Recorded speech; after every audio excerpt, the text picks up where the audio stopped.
नमस्कार दोस्तों, आज बात करते हैं सर्वसामान्य के जीवन में बहुत महत्वपूर्ण विषय पर। जब भी किसी के साथ कोई आपराधिक घटना घटित हो जाए तो कानूनी तौर पर उनको किस प्रकार की कार्रवाई करनी चाहिए, कहां जाना चाहिए, क्या उपचार उन्हें उपलब्ध है, आज इस पर चर्चा करेंगे।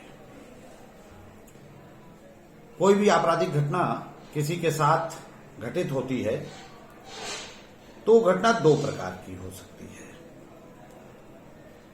एक घटना साधारण प्रकृति की और दूसरी गंभीर प्रकृति की। लीगल लैंग्वेज में एक को नॉन कॉग्निजेबल कहते हैं और दूसरे को कॉग्निजेबल ऑफेंस कहते हैं।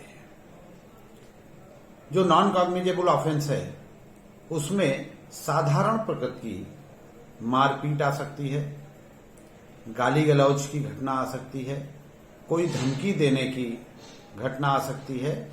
इसी प्रकार की सामान्य जो घटनाएं हैं वो घटनाएं नॉन कॉग्निजेबल ऑफेंस की मानी जाती हैं और इनके लिए जब कोई इस प्रकार की घटना घटित हो जाए तो थाने में उसकी जो भी हमारा उस घटना घटित होने वाला स्थान है वहां का जो थाना है उस थाने से संपर्क करके वहां पर एक रिपोर्ट दर्ज करानी चाहिए।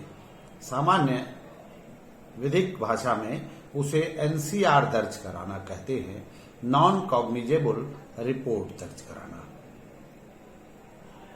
दूसरी संज्ञेय अपराध होता है, कॉग्निजेबल ऑफेंस होता है, अर्थात कोई गंभीर घटना घटित हो गई, मारपीट कोई गंभीर हो गई, कोई असलाहों से हमला हो गया, कोई डकैती हो गई, कोई इस प्रकार का गंभीर वारदात हो गई तो उस वारदात में की सूचना जहां पर वो घटना हुई है उसी घटना क्षेत्र के थाने में तत्काल देना चाहिए, एज अर्ली एज पॉसिबल, जितनी जल्दी हो सके वहां पर सूचना करना चाहिए। यदि आपराधिक घटना में कोई घायल हुआ है तो उस घायल को भी थाने ले जाना चाहिए, रिपोर्ट दर्ज करानी चाहिए।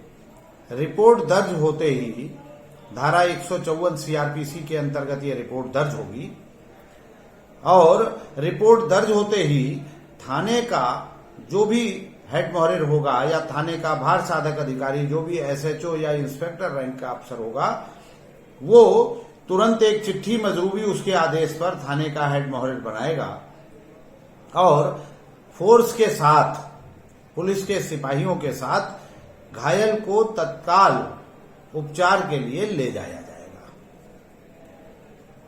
और इस मामले की जो भी कॉग्निजेबल ऑफेंस होते हैं उनकी विवेचना तत्काल शुरू हो जाती है। ये जो प्रथम सूचना रिपोर्ट लिखी जाएगी, जिसको शॉर्ट लैंग्वेज में एफआईआर कहते हैं, ये एफआईआर की एक कॉपी तुरंत सूचना देने वाले को इन्फॉर्मेंट कह सकते हैं, उसे कॉम्प्लेनेंट कह सकते हैं, उसे मामले का वादी कह सकते हैं, सूचनाकर्ता कह सकते हैं, उसको एक प्रति तुरंत हस्तगत कराई जाएगी जो उसकी अपनी प्रति होगी। विवेचना प्रारंभ हो जाएगी। घायल गया, जहां उसका इलाज होना है वो इलाज होगा। अब कई बार एक प्रश्न आता है कि प्रारंभिक घटना तो हुई नॉन कॉग्निजेबल ऑफेंस से, अर्थात किसी को मारपीट हुई, गुम चोट आ गई, उस समय तो लगा कि साधारण घटना है और जाकर के एनसीआर दर्ज कराई। ये जो एनसीआर दर्ज होती है ये धारा 155 सीआरपीसी में दर्ज होती है और सूचना देने के बाद ये लगा एक दिन बाद, 2 दिन बाद कि नहीं, जो गुम चोट थी वो उसी घटना के कारण आई है और उसमें कोई कॉम्प्लिकेशन पैदा हो गया।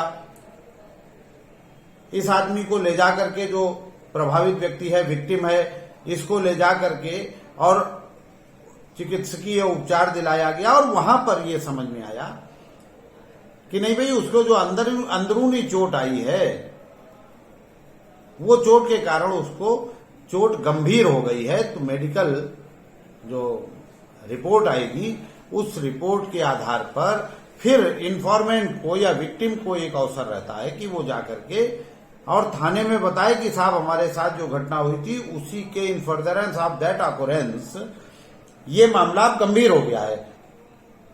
तो थाने में उसको मेडिकल रिपोर्ट या सारे सपोर्टिंग पेपर्स के साथ वो जब देगा तो उसको फिर वो कॉग्निजेबल ऑफेंस में तरमीम कर लेंगे, दर्ज कर लेंगे।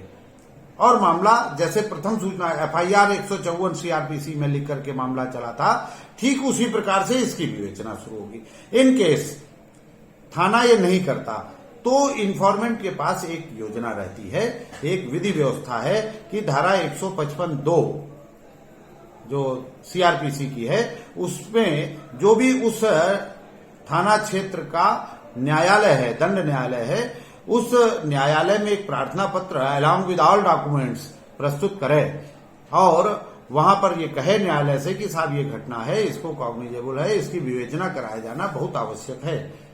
इस प्रार्थना पत्र पर न्यायालय इस तरह का आदेश दे सकता है।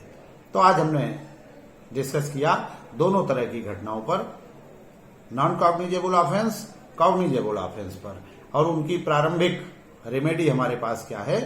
आगे अगले एपिसोड में हम इससे और आगे बढ़ेंगे कि थाना अगर कॉग्निजेबल ऑफेंस की रिपोर्ट नहीं लिखता है तो हमें क्या करना चाहिए। अगले एपिसोड तक इंतजार करिए। तब तक के लिए जय हिंद, जय भारत।